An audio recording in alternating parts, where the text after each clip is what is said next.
Hey guys, welcome to today's video. In today's video, we are going to discuss the Once Upon a Broken Heart series because last night I finished A Curse for True Love and we have a lot to debrief. So let's get started.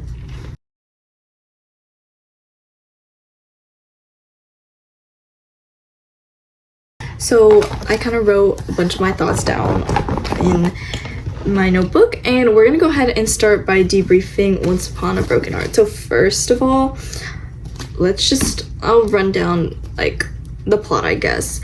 So Evangeline, our main character, is heartbroken and decides to make a deal with the Prince of Hearts, also known as a Fate, to stop the wedding between her one true love, her first love, Locke, and her stepsister Marisol. And then everything just goes crazy from there because you're not supposed to make a deal with the Prince of Hearts ever. You're not supposed to fall in love with a Fate. You're not supposed to really talk to them, or else it's not gonna end up good for you. And in this whole book, he's like, you shouldn't trust me, whatever, because he is planning on using her for his own purposes, which he does do. At the end of the book, she finds out, oh, he's gonna betray me. Honestly, Jax is very iconic in the first book, and I feel like this is the book where he's the most nice to her, because I feel like he's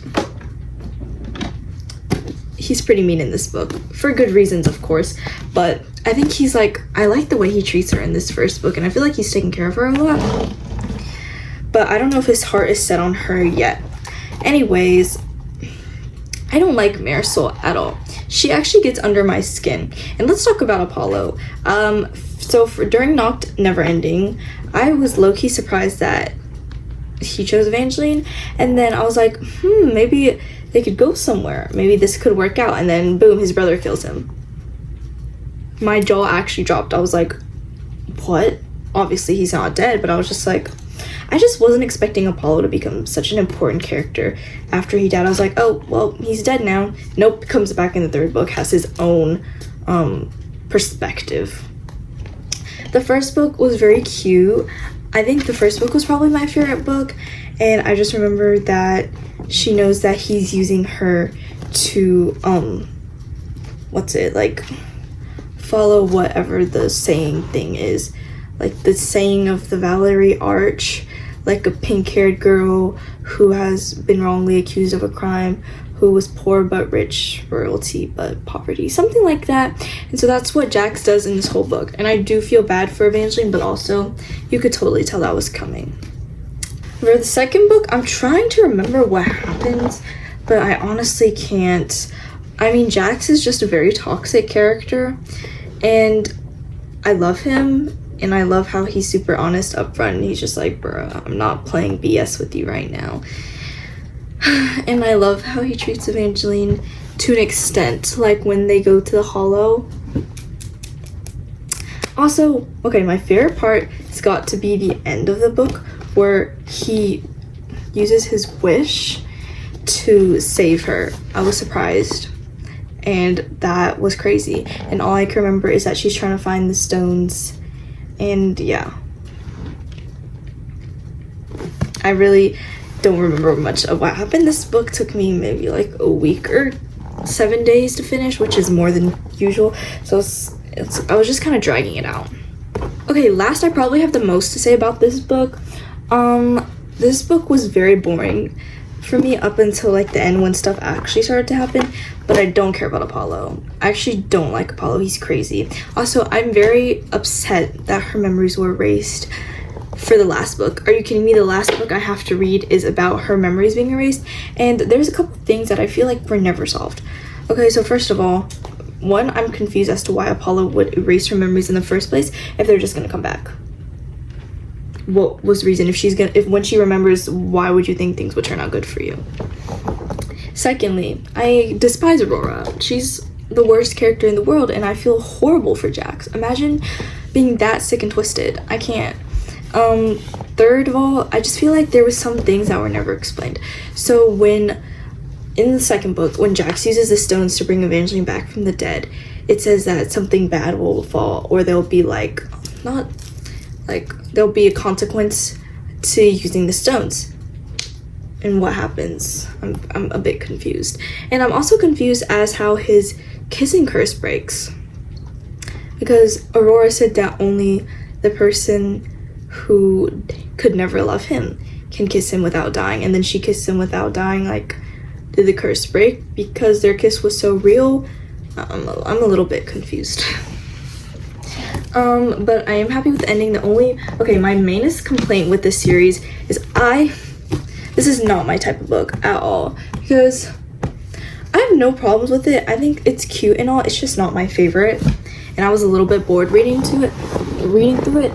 Like, it's cute fantasy and all that. I'm just more of like, there's like war, we're preparing, crazy stuff's happening in our world, fantasy, but we fall in love through it, and like he teaches me how to fight and all these things.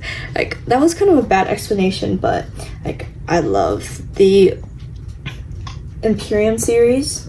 Prime example, I love the Powerless trilogy, and there's so much love in that book. And I mean, there's definitely a lot of tension, but I know he has a curse, but what do you mean they don't kiss until like the last chapter in the last book? This was like the slowest burn I've ever read, and I was grueling. It was crazy. I couldn't take it. And I was really happy when they finally got to kiss, but I just wanted more out of them. It was really cute, and I loved it, but I also didn't. I just got bored, and yeah. But I understand the hype for sure. I just feel like there's nothing like, I don't know.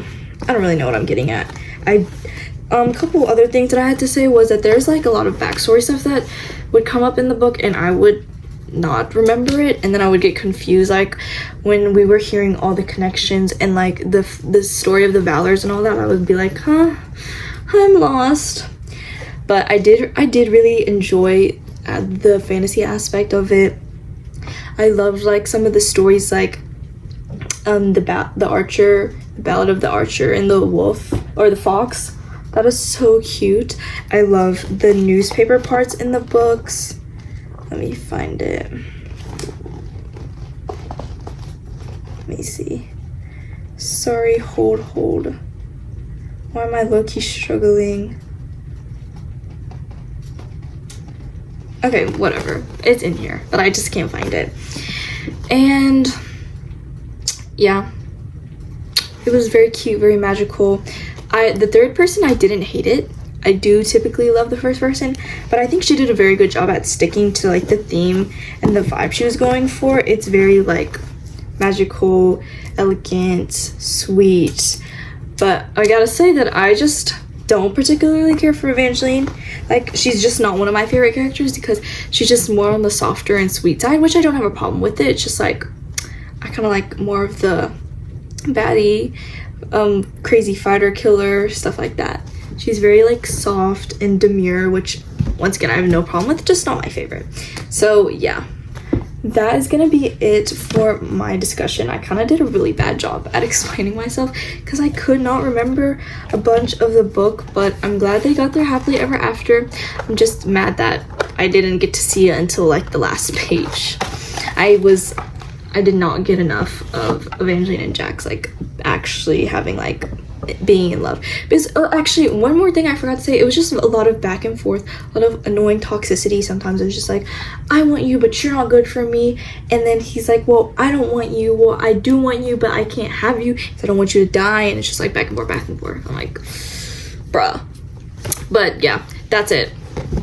I'm not a hater. And if I had to rank this, 3.5 stars. Thank you guys so much for watching. Have a great day.